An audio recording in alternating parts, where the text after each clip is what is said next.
Hi అండి, welcome to my channel. మనం further వీడియోలో ఏం చూసామంటే డాటా మోడల్, అది అప్ టు ఎక్కడి వరకు చూసామండి. మనం ఆబ్జెక్ట్ ఓరియంటెడ్ డాటా మోడల్ వరకు చూసాము.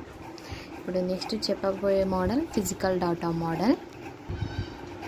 ఫిజికల్ డాటా మోడల్ అంటే ఏంటి అంటే, ఇప్పుడు మనకు డాటాని ఫిజికల్ స్ట్రక్చర్గా ఎలా రిప్రజెంట్ చేస్తారు, ఎలా స్పెసిఫై చేస్తారో ఈ డాటా మోడల్లో మనం తెలుసుకోవచ్చు.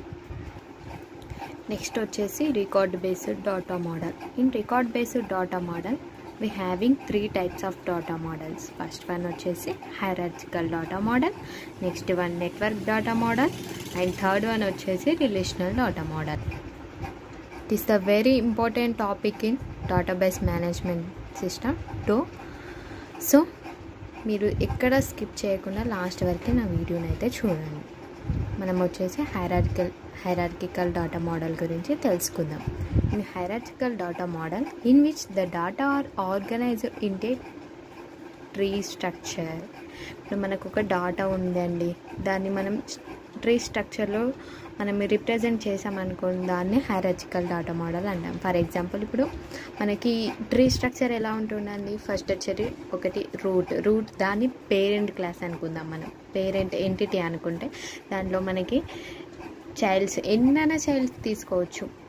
ఇక్కడ నేను త్రీ చైల్డ్స్ తీసుకున్నాను.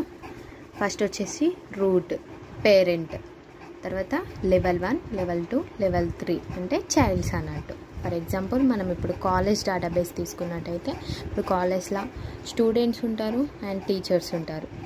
స్టూడెంట్స్ వచ్చేసి ఏ డిపార్ట్మెంట్ వాళ్ళైనా కావచ్చు, సిఎస్సి కావచ్చు, ఈసీఈ కావచ్చు.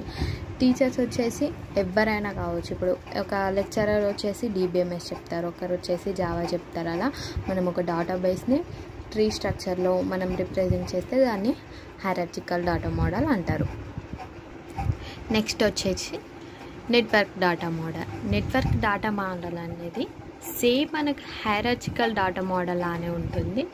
But only one difference is it has more than one parent. మనకి హైరార్చికల్ డాటా మోడల్లో మనకి ఒకటే పేరెంట్ ఉంటుంది, కానీ నెట్వర్క్ డాటా మోడల్లో మనకి more than one parent available ఉంటుంది. ఫర్ ఎగ్జాంపుల్కి మనం ఒక కాలేజ్ డేటాబేస్ తీసుకుందాం ఇంత ముందులానే.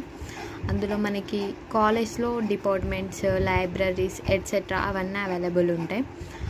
ఇప్పుడు కాలేజ్ డేటాబేస్లో డిపార్ట్మెంట్, లైబ్రరీ ఉందనుకోండి. స్టూడెంట్ కావాల్సింది, ఇప్పుడు స్టూడెంట్స్ చాలా డిపార్ట్మెంట్లో ఉంటారు. ఏ డిపార్ట్మెంట్లో ఉంటారని చెప్పరాదు. లైబ్రరీకి కూడా వెళ్తారు వాళ్ళు. సో మనకి స్టూడెంట్ ఎంటిటీకి డిపార్ట్మెంట్, లైబ్రరీ ఈ 2 అనేటివి పేరెంట్స్. అందుకనే చెప్తున్నాను, network data model having more than one parent. Next వచ్చేసి relational data model. Relational model was developed by E F Codd in 1970s.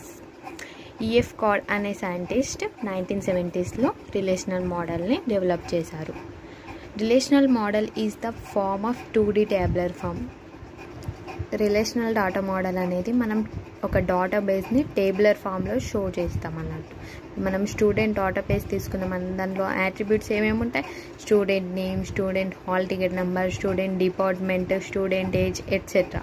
ఇప్పుడు మనం ఒక స్టూడెంట్ జాన్, స్టూడెంట్ నెంబర్ వచ్చేసి 0001, నెక్స్ట్ డిపార్ట్మెంట్ వచ్చేసి సిఎస్సి. ఇలా మనకు number of student names, student numbers, student departments తీసుకోవచ్చు.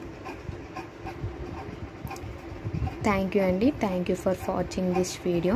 మీకు కనుక మా ఛానల్ నచ్చినట్లయితే సబ్స్క్రైబ్ చేసుకోండి.